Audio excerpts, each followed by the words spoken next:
반갑습니다. 주식 서프라이즈의 이대용 대표입니다. 자, FOMC가 임박을 했습니다. 자, 이번 FOMC에서 나타날 수 있는 요소는 아무래도 테이퍼링에 대한 강도입니다. 자, 인플레 압박을 받고 있는 상황에서 자, 어느 정도 수준의 발언이 나타날지 시장은 주목을 하고 있습니다.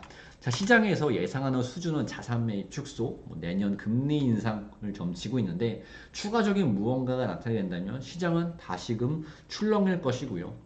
예상하던 수준이라면 안도 랠리를 볼 수가 있겠죠. 자, 그런데 중요한 키포인트는 바로 FOMC 이후 단발성으로 움직일 수 있는 테마 그리고 업종이 있다는 것입니다. 자, 오늘 그 업종 공개합니다. 자, 영상 시작 전에 좋아요와 구독 버튼 한 번씩 눌러 주시고요. 출발해 보도록 하겠습니다. 자, 제가 좀 전에 말씀드린 부분에서 여러분들은 힌트를 얻으셨을 겁니다. 뭐가 있다? 금리 인상에 대한 이슈가 있다. 자, 인플레 압박을 받고 있는 상황 속에서 아무래도 이 막대한 유동성을 회수하기 위한 금리 인상이 나타날 가능성도 높다고 보여집니다. 자, 금리 인상에 대한 발언이 나타나게 된다면 당연히 이 금리 인상 관련주들은 요동을 치고 변동성을 보일 수가 있겠죠. 자, 지금 FOMC를 앞두고 이 금리 인상 관련주들이 기대감으로 인한 상승세가 나타나는지 아닌지 제가 업종별 차트로 설명을 드리도록 하겠습니다. 먼저 보험주 보도록 하겠습니다. 자, 보험주 보시면 아시겠지만 보험 업종 전반적으로 하락한 상황에 있습니다. 자, 그리고 은행 업종 또한 보도록 하겠습니다. 자, 은행 또한 한 주 하락했었죠. 그리고 또 금융업 보도록 하겠습니다. 자, 금융업 또한 최근에 약세를 보이고 있습니다. 자, 그렇다는 것은 FOMC를 앞두고 나서 기대감으로 인한 상승세는 나타나지 않았다. 자, 상승세가 나타나지 않은 상황 속에서 분명 해당 업종들이 하락이 나타났기 때문에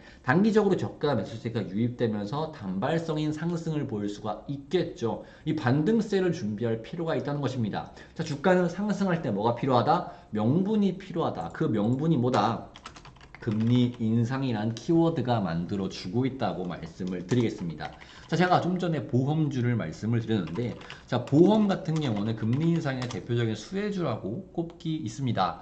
자, 보험, 좀 복잡한 부분이지만 금리 상승 시에는 자산과 부채 가치가 하락을 해서 자본이 변동이 됩니다. 그래서 보험사들의 신규 투자 이원이 상승해서 투자 영업 이익률이 개선이 됩니다.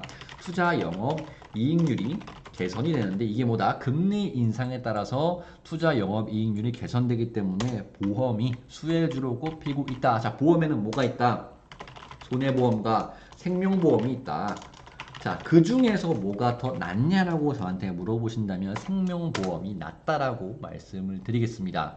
뭐 내용 자체는 복잡한데 뭐 과거에 판매했던 고금리 확정형 부채에 대한 뭐 익스포저죠. 그 부분이 존재하는데 뭐 변액보험, 보증금을 책정하는 주요 변수가 구고채, 5년물 금기이기 때문에 생명보험이 금리의 민감도가 더 높기 때문입니다. 자, 손해보험은 생명보험보다 투자 영업 이익률이 개선되는데 다소 시간이 더 필요하기 때문에 보험주를 매매하실 때 생명보험이 더 낫다고 말씀을 드리겠고요. 자, 손해보험에 대한 리스크는 또 있죠. 지금 야외 활동이 시작되고 위드 코로나가 시작되면서 그 관련해서 발생할 수 있는 어느 정도 청구, 그러한 청구, 보험료 청구에 대해서 손해보험이 추가적으로 발생할 수 있는 비용이 있을 수가 있다고 보여집니다. 실제로 코로나 상황 속에서 그러한 손해보험에 대해서 청구하는 청구 건수가 많이 줄었다고 합니다. 이전보다. 왜? 그런 밖에 야외 활동에 나가야 대한 경계감과 그 병원에 가는 부분에 대해서 아무래도 거리감이 있기 때문에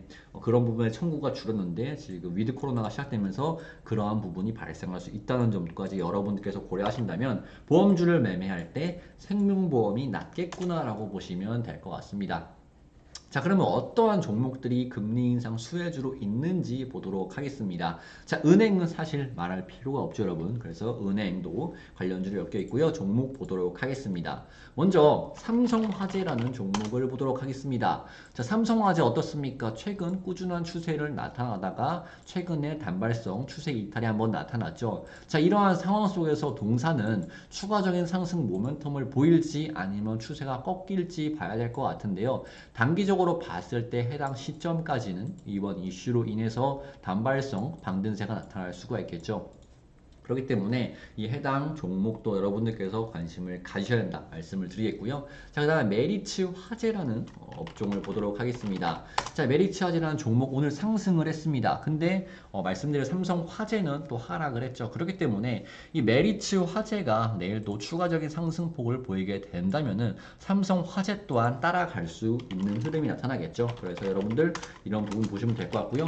메리츠 화재는 오늘장 상승했고요. 내일장 그 관련 금리 인상 부분에 따라서 이 전고점 부근까지 도달할 수 있는 명분이 생겼다라고 말씀을 드리겠습니다. 그래서 이 해당 시점까지 목표가를 잡고 대응을 하시는 것을 제가 말씀을 드리겠습니다. 자, 그 다음 종목입니다. 삼성생명 또한 보도록 하겠습니다. 자, 삼성생명. 자, 삼성생명은 어떻습니까? 지속 약세 흐름 나타나고 있죠. 자, 그러한 상황 속에서 최근 주가 흐름을 봤을 때 저점을 그어 봤을 때 어느 정도 기존의 지지와 저항을 반복했던 구간에 들어와 있다. 그럼 단발적으로 다시금 이 단기 이평선을 돌파할 수 있는 양봉세가 그려질 수 있다는 것입니다. 물론 제가 말씀드린 대로 단기 트레이딩 관점이겠죠. 그래서 여러분들께서 이렇게 보시면 될 것 같고요. 자, 그 다음에 BNK 금융 지주도 보도록 하겠습니다.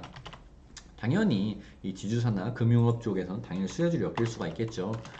BNK 금융 지주 같은 경우는 좀 가볍게 움직이는 특성이 있고요. 자, 보시면 아시겠지만 최근에 추세 때는 아직까지 살아있는 모습입니다. 자, 이러한 상황 속에서 다시금 추세를 돌리려고 하고 하는데 그러한 부분이 이 금리 인상의 명분이 될 수가 있고요. 자, 금리 인상은 사실 이 금리 인상 수혜주 같은 경우는 내년까지도 바라봐도 상당히 나쁘지 않은 흐름으로 움직일 것이라고 보여지고요. 해당 종목도 여러분들께서 그러한 흐름으로 보시면 될 것 같다라고 말씀을 드리겠습니다.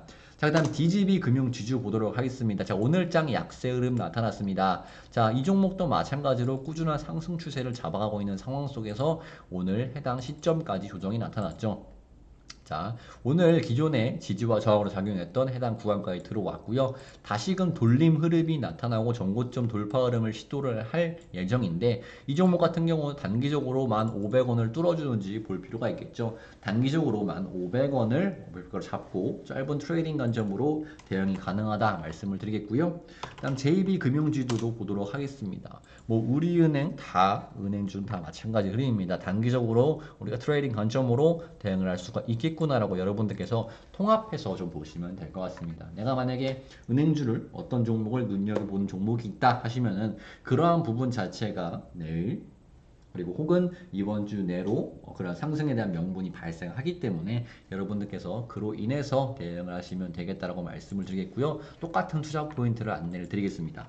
자, 우리 소형주도 중소형주도 하나 있죠. 리드코프라는 종목인데 자, 이 종목도 뭐 여수신 쪽, 그쪽 대주 쪽 하고 있는 기업이죠. 그렇기 때문에 단발적으로 그러한 이슈에 따라서 좀 상승에 대한 부분을 키울 수가 있다고 보여지고요. 다만 여기서 추구하는 그 이자율 개념이랑 지금 금리 인상을 한다고 해서 더 비싸고 이 기업에 이용하는 것보다 더 비싸고 그러지는 않습니다. 다만 그런 부분 자체가 모멘텀으로 작용을 할 수 있다는 것이겠죠. 그래서 해당 종목은 매매를 하실 때도 이 전고점 구간까지 트라이 하는지 보셔야 될 것 같고요. 일단은 9,940원이 현재가 되어 있는데 만원대가 당연히 의미가 있겠죠. 만원대를 강하게 돌파를 해주는 모습이 나타난다면 추가적인 슈팅에 대한 기대가 있는 부분이기 때문에 여러분들께서 해당 가격대 기준으로 잡고 대응을 하시면 되겠습니다. 사실 은행주, 보험주 너무 많습니다. 근데 그 중에서 제가 생명보험을 여러분들께 말씀을 드렸고요. 그리고 은행주 몇 가지 좀 말씀을 드렸습니다. 전반적으로 은행주 제가 업종 차트를 보여드렸지만 금융업이나 뭐 은행주나 보험업 보여드렸지만 하락이 나타났기 때문에 충분히 다시금 돌릴 가능성이 높다고 보여집니다. 단기 이평선 위로 수복하면서 이 중간까지는 다시금 기술적인 반등세가 이슈에 따라서 나타날 수 있기 때문에 여러분들도 이 해당 이슈에 따라서 대응을 이어나가시면 되겠다라고 말씀을 드리겠습니다. 자, 오늘 FOMC가 임박해서 결과에 따라서 단기 트레이딩이 가능한 업종에 대해 살펴봤습니다. 자, 이번 영상이 마음에 들면 좋아요와 구독 버튼 한 번씩 눌러주시고요. 내일도 도전 종목과 영상으로 여러분들을 찾아뵙도록 하겠습니다. 자, 지금까지 G 서프라이즈의 이대용 대표였습니다. 감사합니다.